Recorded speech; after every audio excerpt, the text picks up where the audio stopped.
یہ کون سی تمہاری محبت ہے؟ یہ ہماری زمین ہے، ہماری جائیداد ہے، اللہ کے نام پر اس کا مالک اللہ ہے۔ تم ہم سے چھیننا چاہ رہے ہو؟ تمہارا دل نہیں بھرا 6 دسمبر سے؟ تمہارا دل نہیں بھرا دلی کی سڑکوں پر ہمارے خون کی ہولی کھیلنے سے؟ تمہارا دل نہیں بھرا ہمارے بچوں کا انکاؤنٹر کرنے سے؟ تمہارا دل نہیں بھرا بلڈوزروں سے ہمارے گھروں کو توڑنے سے؟ تمہارا دل نہیں بھرا ہمارے بچوں کے سروں سے حجاب کھینچنے سے؟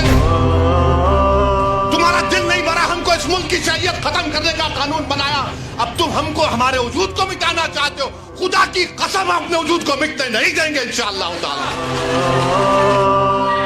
عزیز دوستوں اور بزرگوں، میری آپ سے دبن گزارش ہے کہ مہاراشٹر کے اسمبلی انتخابات آنے والے ہیں۔ میں آپ سے اپیل کر رہا ہوں، جو لوگ وقف کی جائیدادوں کو برباد کرنے آ رہے ہیں، آپ اور ہم مل کر ان کو انشاءاللہ برباد کر دیں گے سیاسی طور پر۔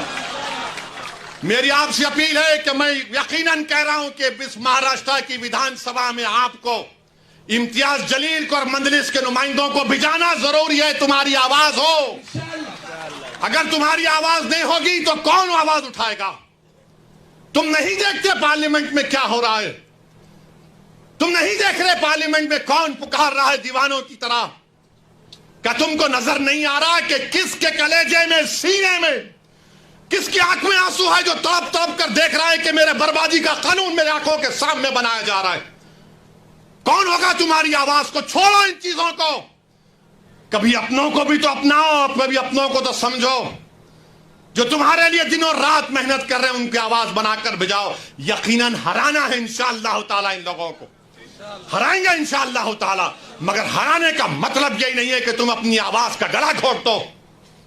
تم اپنی آواز کا گلا گھونٹ کر کیسے دوسروں کے سر پر تاج رکھ سکتے ہو؟ مجھے بتاؤ، یہ تو نہیں ہو سکتا میرے بھائی۔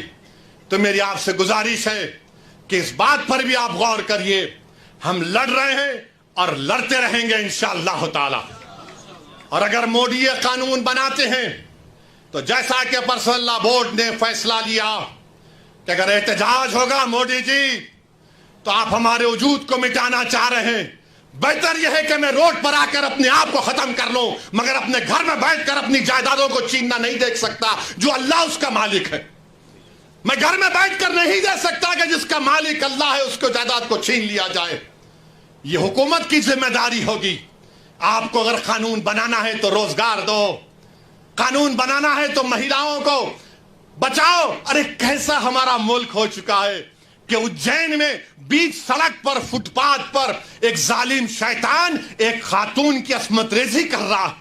یہ کیسا ہمارا دیش ہو گیا ہے؟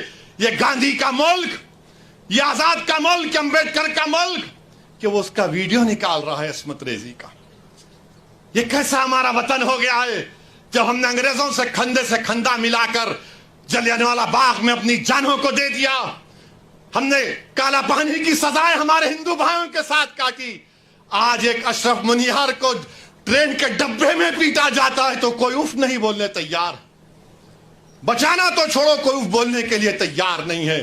یاد رکھو، جب آپ اپنی لڑائی نہیں لڑیں گے کوئی تمہاری لڑائی نہیں لڑے گا۔ تمہاری لڑائی تم کو لڑنا پڑے گا۔ تم 70 سال سے سوچ سوچ کر دھوکہ کھا چکے ہو کہ کوئی اور ہماری لڑائی لڑے گا۔ نہیں میرے بھائی، تاریخ میں اگر نام لکھا جانا ہے تو یہ وقت ہے اپنی لڑائی لڑنے کا، یہی وقت ہے اپنے ووٹ سے اپنے نمائندوں کو اورنگ آباد سے بھجانے کا۔ تو میری آپ تمام سے گزارش ہے کہ آپ پرسنل لا بورڈ نے جو آپ کے سامنے بات کہی ہے، آپ جوائنٹ ورکنگ کمیٹی کو اپنے اعتراضات، اپنا پروٹیسٹ ای میل اور پوسٹ کے ذریعے بھیجائیے۔ 15 سپٹمبر آخری تاریخ ہے، اور اللہ سے کثرت سے دعا کریے کہ پروردگار تو ہم کو زندہ رکھ کر یہ نظارے مت دکھا کہ ہماری زمینیں جس کا تو مالک ہم سے چھین لی جائیں۔ اللہ سے ہم گر گڑا کر سربسود ہوئے، سے گر گڑا کر بھیک مانگیں، اتحاد پیدا کریے۔ یہ قانون نہ دیوبندیوں کے مفاد میں ہے، نہ بریلویوں کے مفاد میں ہے، نہ اہل حدیث کے مفاد میں ہے، نہ بوری سماج کے مفاد میں ہے، نہ اثنا عشری شیعہ کے مفاد میں ہے، نہ آغا خانی شیعوں کے حق میں ہے، کسی کے حق میں نہیں ہے۔ یہ صرف اور صرف موڈی جائیدادوں کو چھیننے کے لیے قانون بنا رہے ہیں. اللہ ان جائیدادوں کی حفاظت کرے.